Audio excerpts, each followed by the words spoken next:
नमस्कार. जय श्रीराम.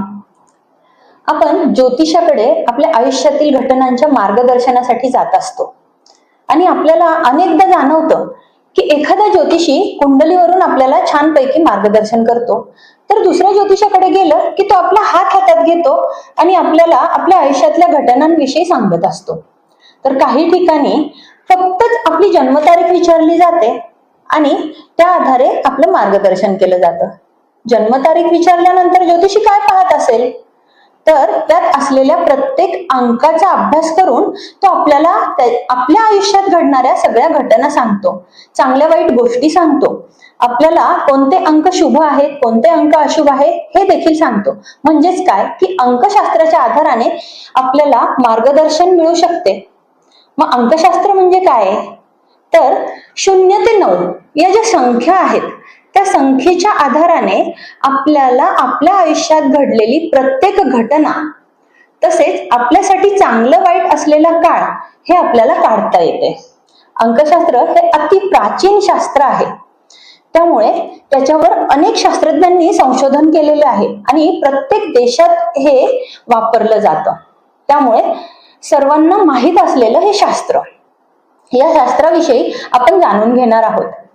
अंकशास्त्रात 0 पासून 9 अंकांचा आपण विचार करतो, पण त्यात 0 म्हणजे अनंत, म्हणजेच ब्रह्मांड. या शून्यातून सगळ्याची निर्मिती झाली आहे आणि त्यानंतर येणारे हे जे 9 अंक हेच खरं तर आपल्या आयुष्यावर काम करत असतात. आता हे 9 अंक म्हणजेच काय की आपण ज्या दिवशी जन्माला आलोय त्या दिवशी काहीतरी एक विशिष्ट तारीख असते, व त्या तारखेत येणारे जे अंक आहेत ते आपल्याशी जोडले गेले आहेत. म्हणजे त्या अंकामध्ये असलेली शक्ती आपल्या आयुष्यावर काम करत असते. ही शक्ती प्रत्येक अंकाला ही विशिष्ट प्रकारची असते. म्हणजे जसं की 1 ते 9 अंक जे आहेत, तर 1 अंक हा रवीचा अंक आहे, मग त्यावर प्रभुत्व, मोठेपण, अहंभाव, सत्ता असे गुणधर्म आपल्याला दिसून येतात. 2 अंक म्हणजे भावना प्रधानता,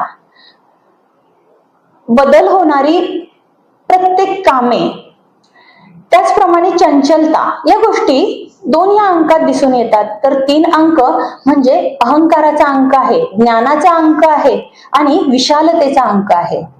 4 म्हणजे स्वतःकडे घेतलेली सत्ता, ओढ, प्रत्येक गोष्टीचा हव्यास, मोठेपण.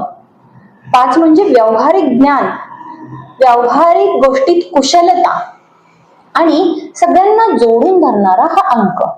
हा 5 अंक हा मध्यवर्ती येणारा अंक आहे. त्यामुळे जसं की आपण पाहतो 1 पासून 9 पर्यंत येणाऱ्या अंकांमध्ये 5 हा सगळ्यात मधला अंक आहे, तर तो पहिल्या 4 अंकांना आणि पुढच्या 4 अंकांना आपल्याशी जोडत असतो.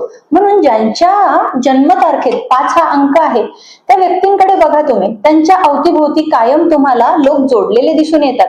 सहजतेने यांच्याकडे लोकसंग्रह वाढलेला आपल्याला दिसून येतो. 6चा विचार केला तर 6 म्हणजे ऐश्वर्य, प्रेम, कला हे गुणधर्म आपल्याला 6 अंकात दिसून येतील. 7 म्हणजेच अध्यात्म, गूढता आणि 8 म्हणजे विलंब, चिकाटी. आणि 9चा विचार केला तर 9 म्हणजे धाडस आहे, कर्तबगारी आहे. असे आपण आता हे फक्त थोडक्यात समजून घेतलं. प्रत्येक अंकाला एका ग्रहाचं कारकत्व दिलं आहे. त्या ग्रहाची जी काही गुणवैशिष्ट्य आहेत, जी कारकत्व आहेत ते त्या अंकात आपल्याला दिसून येतात. म्हणजेच 1 हा रवीचा अंक आहे, तर 2 चंद्राचा, 3 गुरुचा, तर 4 हा राहूचा, 5 अंक बुधाचा आहे आणि 6 शुक्र, 7 म्हणजे केतू, 8 म्हणजे शनी आणि 9 हा मंगळाचा अंक आहे. अशा पद्धतीने आपण अंकाचं विश्लेषण करू शकतो, त्याचे गुणधर्म समजून घेऊ शकतो, त्याच्यात कोणत्या प्रकारची शक्ती युनिव्हर्सली दिलेली आहे ह्याचा आपण अभ्यास केला तर आपल्या आयुष्यात घडणाऱ्या घटना आपण सहजतेने समजू शकतो. आपल्या आयुष्यात आपण प्रत्येक वेळेला अंकाशी जोडलेलं असतं. आपण पॅन कार्ड घेतो, आधार कार्ड घेतो, मोबाईल घेतो, त्या सगळ्या गोष्टींना एक नंबर असतो आणि हा नंबर म्हणजेच ते अंक आपल्याशी वैश्विक शक्ती जोडून देत असते. आता एक सहजतेने आपण काम केलं की आपण ज्या ज्या नंबरशी जोडलोय ते सगळे नंबर जर आपण एका कागदावर लिहिले आणि त्या नंबरची एक अंकी बेरीज केली तर आपल्याला बऱ्याचशा अंकांमध्ये एकच अंक दिसून येतो. म्हणजेच काय की तो अंक तुम्ही सहजतेने त्यावर काम करू शकतात. त्या अंकाचे गुणधर्म तुमच्यात आहेत किंवा त्या अंकाची कामे आपण करू शकतो. हेच आपल्याला वैश्विक शक्ती सांगत असते किंवा अंकशास्त्र सांगत असते. मग या गोष्टींविषयी आपल्याला अधिक जाणून घ्यायचे असेल तर पाहत राहा आणि चॅनलला सबस्क्राईब करा. या पुढच्या व्हिडिओमध्ये आपण प्रत्येक अंकाविषयी सविस्तर जाणून घेणार आहोत.